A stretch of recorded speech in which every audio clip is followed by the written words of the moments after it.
الرحمن الرحیم۔ جانتے ہو وہ کون سی چیزیں ہیں جو تمہیں اللہ کی مدد اور اس کی بیش بہا رحمت کا مستحق بنا دیتی ہیں اور تمہیں معجزات کے قریب تر کر دیتی ہیں؟ اور وہ کون سی حقیقی نشانیاں ہیں جو یہ ظاہر کرتی ہیں کہ عنقریب اللہ تمہاری ناممکن دعاؤں کو قبول فرمانے والا ہے اور تمہاری من پسند چیز تمہیں عطا کرنے والا ہے؟ تو یاد رکھو، اللہ تمہاری زندگی میں معجزات تب کرتا ہے جب تم اس کے دروازے پر پورے قلب اور اس رب کی اہمیت کو سمجھتے ہوئے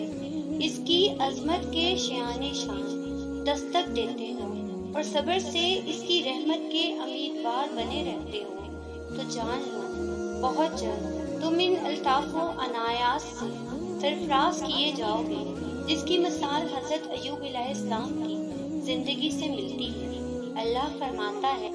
اور ہمارے بندے ایوب کا ذکر کرو کہ جب اس نے اپنے پروردگار کو پکارا کہ شیطان نے مجھے سخت تکلیف اور عذاب میں مبتلا کر دیا ہے، تو ہم نے ایوب کو حکم دیا کہ اپنا پاؤں زمین پہ مارے، یہ ہے ٹھنڈا پانی، اور ہم نے اسے اہل و عیال واپس دی۔ تو تم بھی اپنے حصے کا کام جاری رکھو، کیونکہ ملتا سبھی کو، کسی کو 4 قدم کے فاصلے پر تو کسی کو ایک لمبا سفر طے کرنا پڑتا ہے۔ اگر آج تم اپنی زندگی میں معجزات کی تلاش میں ہو نا، تو سنو، ایک روایت میں آتا ہے کہ جب مشکلات سخت ہونے لگتی ہیں تو ان کے بادل چھٹ جایا کرتے ہیں۔ تاریخ گواہ ہے کہ کتنی خلاصیاں مایوسی کے بعد حاصل ہوئی اور کتنی آسانیاں نا امیدی کے بعد حاصل ہوئی۔ مولانا رومی فرماتے ہیں کہ جو عرش والے سے خوشگمانی رکھتا ہے وہ کانٹے دار درخت سے بھی ایک اچھا پھل توڑ سکتا ہے۔ ایک حدیث میں آتا ہے، اللہ خود فرماتا ہے کہ میں اپنے بندے کے گمان کے مطابق ہوں، وہ جیسا گمان رکھے گا مجھے ویسا ہی پائے گا۔ تو اگر آج تم تدبیر کرتے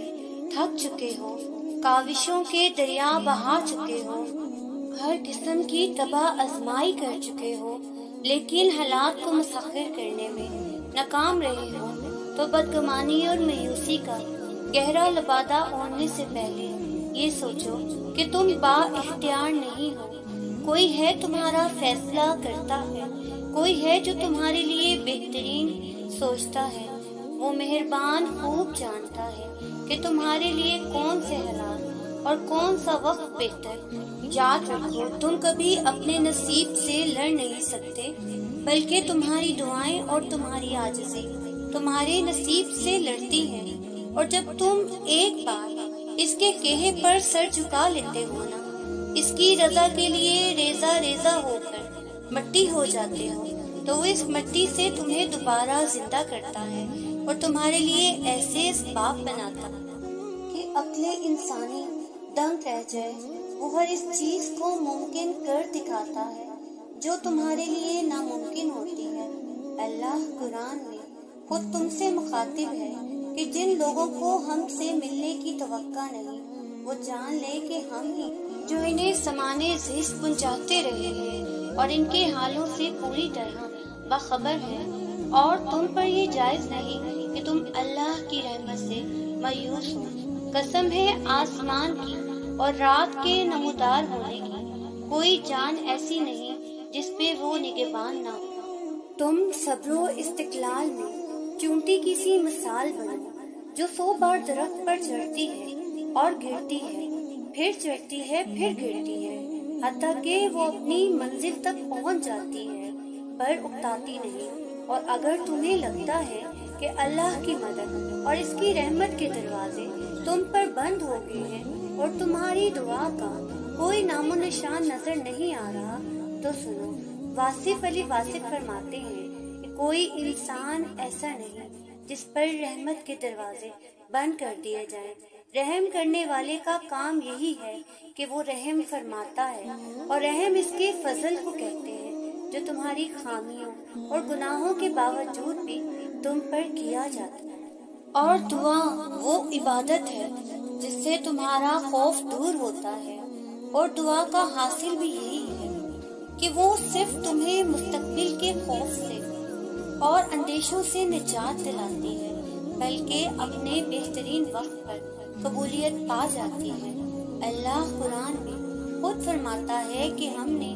ہر شے کو ایک تقدیر کے ساتھ پیدا کیا اور ہر کام کے لیے تمہارا وقت متعین کر دیا، اور تمام چیزوں کے خزانے ہمارے ہی پاس ہیں۔ ہم اسے معلوم مقدار میں نازل فرماتے ہیں، اور تم کچھ چاہ بھی نہیں سکتے مگر وہی جو اللہ کو منظور ہو، اور بے شک تمہارا رب بہت جاننے والا اور بڑی حکمت والا ہے۔ اور وہی تو ہے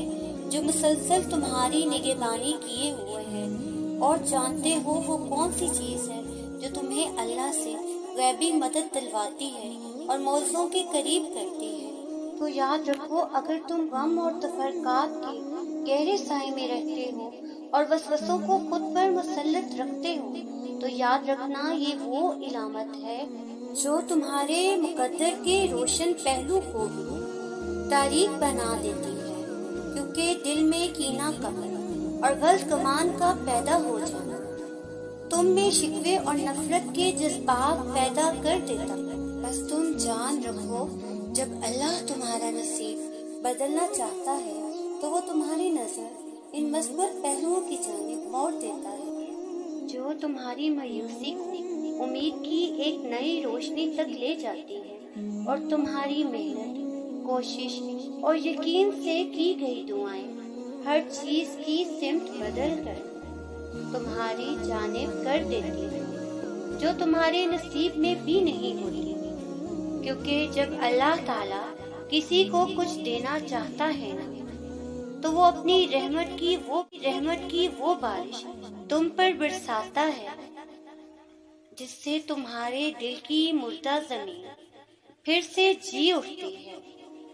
میرا رب تو خود فرماتا ہے کہ ہم ہی ہیں جس نے زمین کو فرش بنایا اور تمہارے اوپر 7 مضبوط آسمان قائم کیے، اور ایک نہایت روشن اور گرم چراغ پیدا کی، اور بادلوں سے لگاتار بارش برسائی۔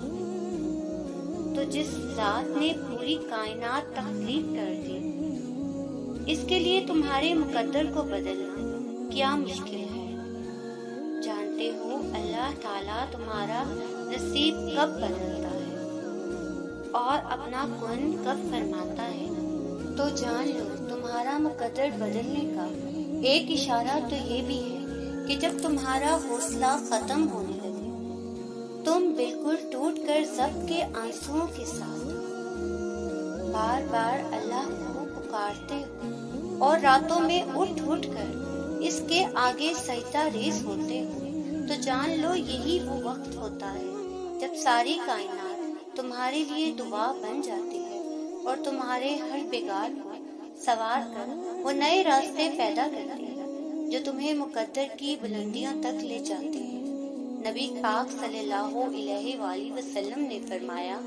تمہارا رب بڑا باحیا اور کریم ہے، اور اسے اس بات سے شرم آتی ہے کہ اس کا بندہ اس کے سامنے ہاتھ پھیلائے اور اسے خالی ہاتھ لٹا دے۔ جانتے ہو وہ کون سا ایک خاص کام ہے جو نہ صرف تمہاری شدت سے مانگی دعا کو تمہارا نصیب بنا دیتا ہے، بلکہ 75,000 فرشتے تمہارے لیے اللہ سے رحمت کی خاص دعا کرتے ہیں۔ تو سنو، ابو ہریرہ فرماتے ہیں کہ نبی کریم صلی اللہ علیہ وآلہ وسلم نے فرمایا کہ جو شخص اپنے مسلمان بھائی کی ضرورت پوری کرنے کے لیے چلا اور اس کو پورا کر دیا، تو اللہ تعالیٰ نے اس کے لیے 75,000 فرشتے مقرر کر دیے جو اس کے لیے خاص رحمت کی دعا کرتے ہیں۔ اگر بندہ صبح تک یہ عمل کرے تو فرشتے شام تک دعا کرتے ہیں، اور اگر شام کو کرے تو فرشتے صبح تک دعا کرتے ہیں۔ اور اگر تم ذرا غور کرو تو اس مہربان مالک کی طرف سے نعمتیں اور راحتیں ہمیشہ تکلیفوں سے بڑھ کر ملتی ہیں، اور جو قادر متعلق کی طرف سے مقدر ہوتا ہے وہ تمہیں مل کر ہی رہتا ہے، مگر جب تم حاصل چیزوں پر خوش رہنا سیکھ لیتے ہو نا، تو یہ نشانی ہے کہ وہ رحمان تمہیں لا حاصل کی ان عطاؤں سے بھی زیادہ نوازنے والا ہے، جس کا خیال تمہارے دل کو بے چین رکھتا ہے۔ قرآن کہتا ہے، اور جو فائدہ تمہیں حاصل نہ ہو سکا اس کا غم نہ کھایا کرو۔ اللہ جو کچھ چاہتا ہے مٹا دیتا ہے، اور جس چیز کو چاہتا ہے قائم رکھتا ہے۔ یاد رکھنا، حاصل کی قدر ہی لا حاصل کی حسرت کو ختم کر کے تمہارے نصیب کو بدلنا شروع کر دے۔ میری دلی دعا ہے کہ اللہ تعالیٰ آپ کی اور میری دعاؤں پر اپنا کن فرمائے۔ اللہ تعالیٰ آپ کی تمام تر مشکلوں کو آسان کر دے۔ آمین ثم آمین۔ اور جو لوگ ایک دوسرے کی مدد کرتے ہیں، اللہ تعالیٰ دنیا اور آخرت میں انہیں اپنی رحمت کے سائے میں رکھے۔ آمین ثم آمین۔ ویورز، اگر ویڈیو اچھی لگی تو لائک، شیئر اور سبسکرائب ضرور کیجیے گا۔ جزاک اللہ خیر۔ اللہ حافظ۔